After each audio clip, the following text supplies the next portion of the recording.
Masikati akanaka vana veZimbabwe, dzave nguva dzanhau naBrett Mvete.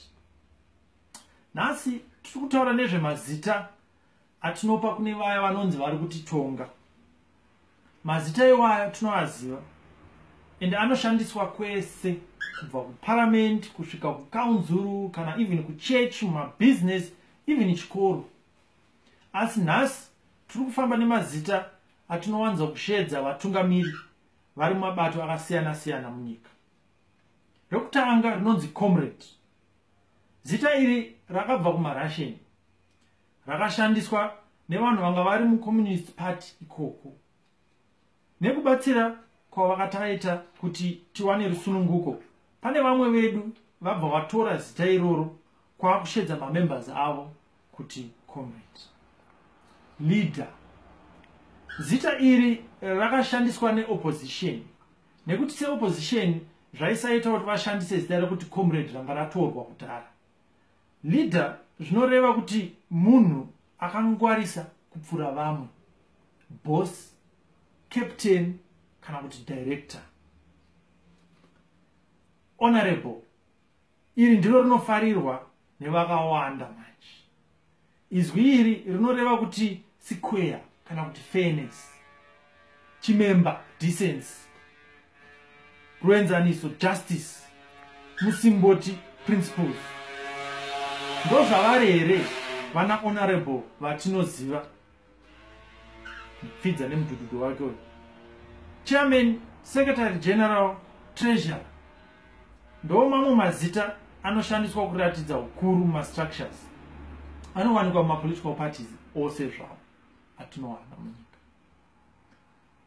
Kuzoti rokupedzisira manje, His Excellency President and First Secretary, Head of State and Government, Commander-in-Chief of the Defense Force, Chancellor of all state universities, Life President, Son of Men, Patron of war veterans, Conqueror of the British Empire and Liberator of farms. Magutaka. Fidza ndo chete ire mazita acho aya. Unoziva kuti tikangosiya hwanika vakuru vanogumbuka shamwari togopinda pataiti. Ndo ese. Right. Anyway, zvimazita zvese izvi zvatanzwa izvi zvinoenderana here nemaitiro avanoita vatungamiri vacho. Sekuona kwangu Brett Mvete ndinoti kwete. Vamwe vakadzingwa kudhara muparliament vachiri kuzvishedza vachiti honorable. Even paFacebook kana paWhatsApp unoona pakanyorwa kunzi honorable ningi. Zvinonetsa mufungi nekuti vamwe vari kutoshayiwa nehama neshamwari paFacebook nekuti kamunhu kacho kari kuisa honorable pamberi pezita rake raakapiwa navabereki vake. Saka ari kutoshayikwa paFacebook kuti aendepi. Asi musatye zvinhu. Panhau dzaBrett Mvete tawana zita ratinogona kushandisa kuti tipe vaya vanoti vakamirira vana veZimbabwe. Kubva nanhasi zita rekuti muranda ndora tichavapa, meaning servant.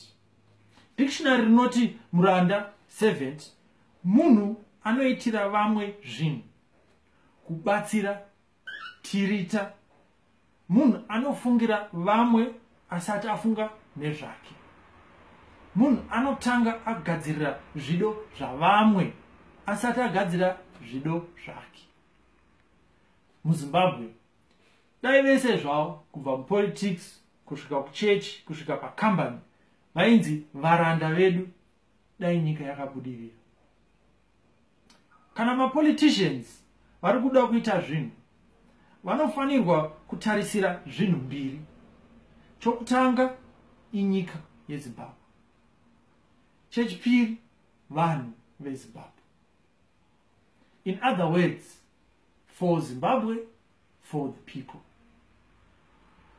Kundishedza muchiti muranda Brett zvitori nani pane kuti leader, honorable, kana kuti His Excellency Brett, kana kuti SG Brett, kana mazita acho akatowandisa kunge mazidumbu avo evanhu ivavo. Saka kutanga nhasi tichiendera mberi pano panhau dzaBrett Mvete. Tichaedza kugadzirisa kurasika kwatakaita munyika. Kubva nhasi tichashedza munhu wese tichiti muranda. Chero uri ani zvako, muranda komana, muranda kadzi, nyaya iripo ndeyekuti zvinhu zvese zvaunoita kana wapinda muactivism kana politics kana church kana civil service unenge uchiitira zvinhu tu izvozvo for Zimbabwe, for the people. Ndo panoperera nhau dzaBrett Mvete dzanhasi. Kana mafarira zvandataura uyezve munotsigira zvandataura, please ndibato paYouTube channel yangu uyezve paFacebook zvose zvinonzi Brett Mvete. Ndatenda.